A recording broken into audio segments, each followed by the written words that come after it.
আসসালামু আলাইকুম দর্শক ভাই বোনেরা, ঢাকা থেকে এক ভাই আমাকে জানালেন যে বাংলাদেশে কেউ কেউ নাকি প্রচার করছে যে কানাডাতে ডিজিটাল নোমাড ভিসা নিয়ে আসলে ওয়ার্ক পারমিট পাওয়া যায় এবং সেটা দিয়ে সহজেই পিআর হওয়া যায়। আমি এই বিষয়ে জিজ্ঞেস করেছিলাম রেগুলেটেড কানাডিয়ান ইমিগ্রেশন কনসালটেন্ট মৌলিত আস্তবাকে।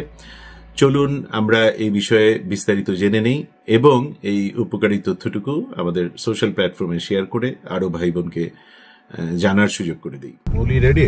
হ্যাঁ রেডি। প্রশ্ন রেডি? বলো, ডিজিটাল নোম্যাড ভিসা কি, এটা দিয়ে এসে পিআর হওয়া যায় কিনা? ডিজিটাল নোম্যাড ভিসা এটা আসলে একটা ভিজিট ভিসা, একটা খুব স্বাভাবিক normal regular visit visa. Visit ভিসার সো কানাডা চাইছে যে কানাডাতে বেশি বেশি মানুষ যারা টেকনোলজি জানে এবং টেকনোলজি নিয়ে কাজ করে তাদের জন্য যেন কানাডা একটা আকর্ষণীয় ডেস্টিনেশন হয়।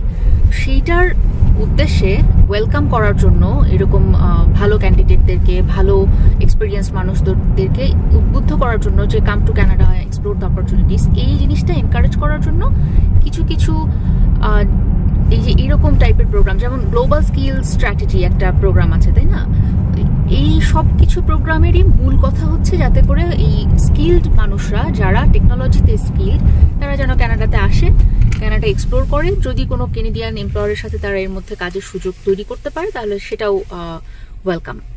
সেইটার একটা পার্ট হচ্ছে এই ডিজিটাল নোম্যাড ভিসা, যেটার মূল কথা হচ্ছে যারা নিজেরাই সেলফ এমপ্লয়েড অথবা যারা রিমোটলি কাজ করতে পারে তারা কানাডাতে 6 মাস একটা বেড়াতে আসলো।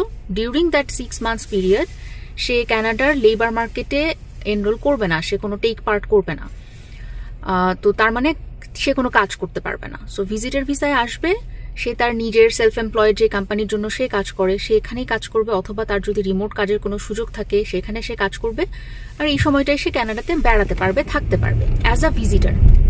এই হচ্ছে ডিজিটাল নোম্যাড ভিসা।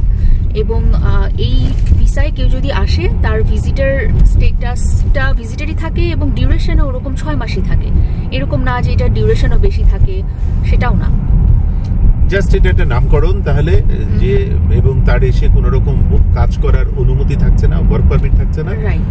সে তার ল্যাপটপ খুলে দুনিয়ার যে দেশে যে কোম্পানির জন্য কাজ করে সেই কাজই সে এখানে বসে করবে, কারেক্ট, যাযাবর হিসেবে আর কি। সেই জন্যই ডিজিটাল নোম্যাড, তাই তো? রাইট, তাই আসলে। আর তুমি মাঝখানে যেটা বলছো যে এরকম মানে টেকনোবাফ কিংবা দক্ষ মানুষজন তারা এসে যদি কোনো সুযোগ সুবিধা পায় সেটার বলে যদি সে থাকতে পারে, সুতরাং এরা রেগুলার ভিজিট ভিসাতে আসলেও এই জায়গাটি তো তার জন্য উন্মুক্ত থাকবে যে সে এখানে তার যোগ্যতা দক্ষতা দিয়ে জবের অ্যাপ্লিকেশন করতে থাকবে যে সময়টা সে আছে, এবং সেই সময়টায় যদি কোনো এমপ্লয়ার রাজি হয় তাকে ইন পার্সন ইন্টারভিউ করতেও এগেইন সে ইন্টারভিউ অ্যাটেন্ড করবে।